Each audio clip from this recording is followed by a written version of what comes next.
last but not least, Anonymous, Whoa. my best friend of 15 years and I are going through a rough patch. I've been deeply connected with her family for years. Vacations, kids, sports, school, events, you name it. I was there. My boyfriend and I bought a house about an hour away a year ago. While I don't have kids, I continue to be flexible and understanding as possible, but I'm really noticing how one-sided this has become. When I tried talking to her about it, we had a total misunderstanding and now I'm at a loss. Any tips on navigating friendships when you're in totally different chapters of your life? Okay, well, Anonymous, first of all, I'm sorry that you're going through this because you're not alone in this situation. You want me to start or do you want to start? Go ahead.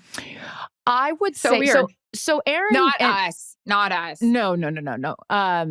Erin and I are at different places in our life. Erin is in motherhood. She's fully, I mean, she's I'm a mother. Erin's a mother. And so in reading this about you, like you and your boyfriend, you know, you're not having kids and she's got kids. It sounds like she's busy with all these different things. We've talked about it before, but it bears repeating in this instance. You make time for the people that you want to make time for.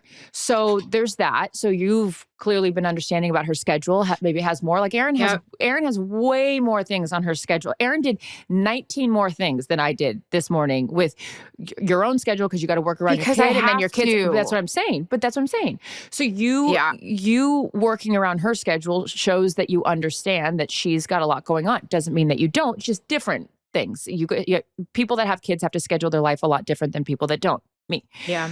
So I would say, which you have, it sounds like, make time or, you know, build in time with her or go to one of her kids' events. Maybe it's the kids' soccer game or maybe it's something like that. But if she's constantly asking you to make adjustments, then it's, the one-sided friendship. I always chalk it up to this in relationships, whether it's, you know, personal relationships, friendships, colleagues, whatever it is. Think of your relationships as bank accounts. There's deposits and there's withdrawals. If you have too many withdrawals, you get overdraft fees and nobody wants those. So no, it doesn't have to be, you know, keeping track of like, oh, I did this, so you have to do this. But at some point, if you're making a lot of withdrawals, then it's time for her to make a deposit. So take a step back, play the little silence game for a while. Cause I know that always like hurts my feelings when Erin and I have gotten into it before and I don't hear from her. Like, cause I'm so used to talking to her. I'll pretend like you're not here consistently that when I don't talk to her, it makes me sad and I realize how much I miss her. So maybe just pull back a little bit and then see if she comes to you. And by the way, if she doesn't, then maybe this is just a season of your friendship that is in hibernation and, you know, and maybe it doesn't come out of hibernation. And if it doesn't, then it's also okay to move on. Erin and I have talked about that. Just because you've been friends for a long time doesn't mean you're going to be friends forever. Or maybe you're just taking a little break.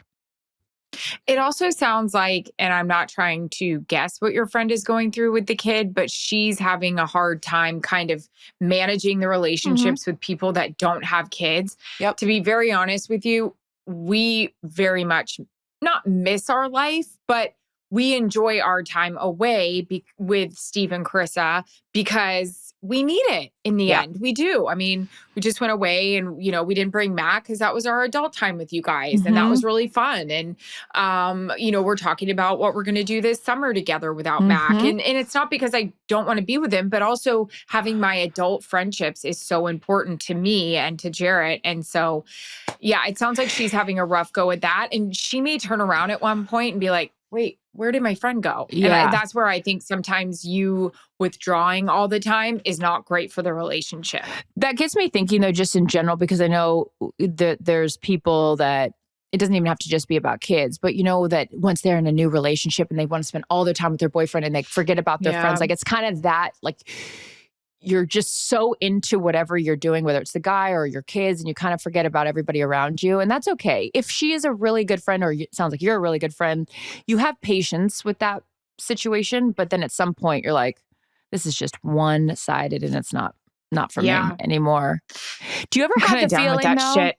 Yeah, no kidding. Do you ever have that feeling though, where, because since I don't have kids, where it's like, well, you don't understand because you don't have kids. Not necessarily with me, but just like the friends and you're not like that.